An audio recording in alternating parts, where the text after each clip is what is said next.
Ngayon, gagawa ako ng atsara.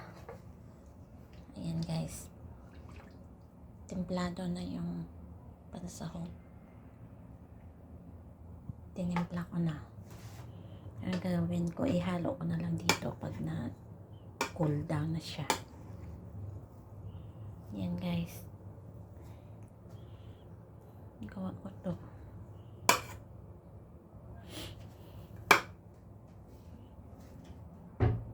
Hintayin ko na lang itong malamig konti, tsaka ihalo lahat.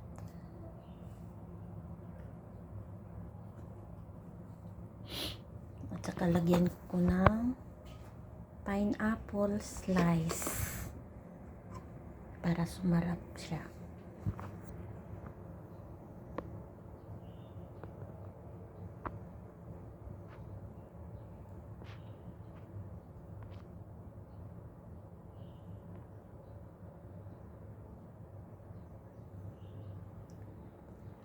Paghalo ko na lang dito yung pineapple ko.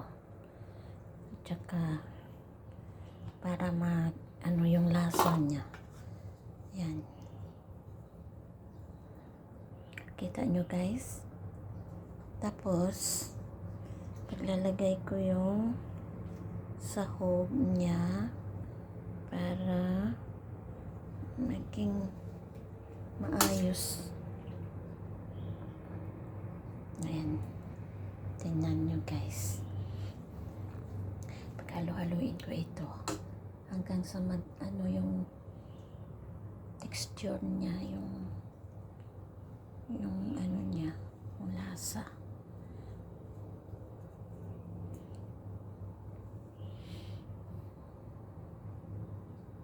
Masarap to. Alam nyo ba guys, masarap ito. Ganito yun. Paggawa ko ng atsara, ganito yan. Yung sangkap niya, yung sili, bawang,